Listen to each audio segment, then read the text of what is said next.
Today, let's read from 1 Samuel chapter 1, verse 11, and I want to talk to you about vowing our children to God.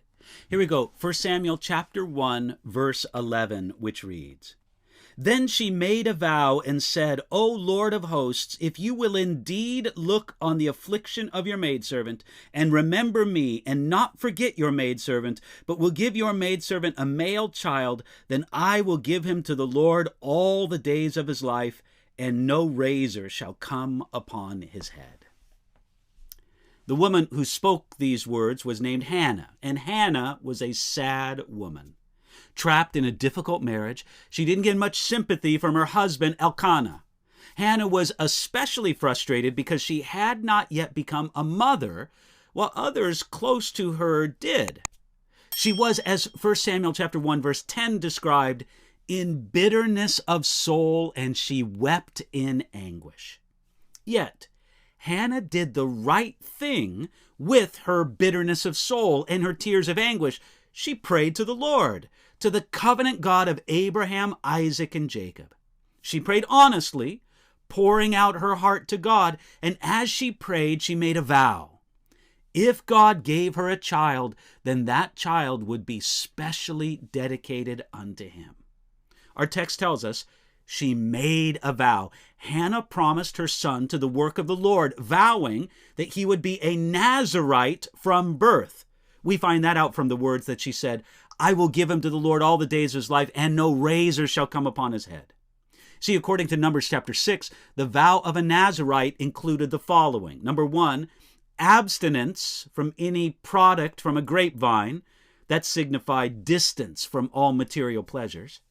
It included taking no part in any mourning for the dead, nor to come near a dead body, because the dead show the corruption and the end result of sin. Also, this showed that the Nazirite had greater concerns than the ordinary joys and sorrows of life. Third, it included never cutting the hair, because that was a public, visible sign to others of the vow.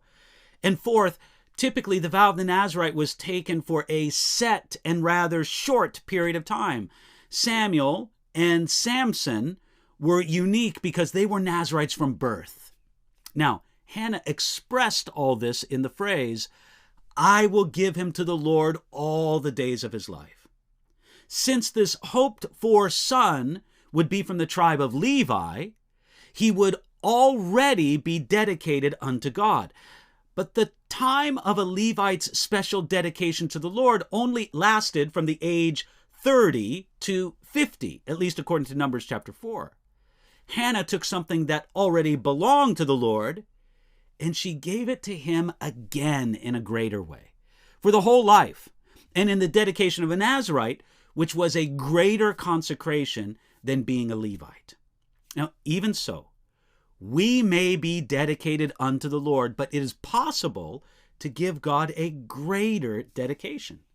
It would be easy for Hannah to say, I don't need to dedicate my child to the Lord because he's already dedicated. But there was a deeper dedication for the Lord to draw out of Hannah and out of us also. We also see here how important it is for us to dedicate our children to God.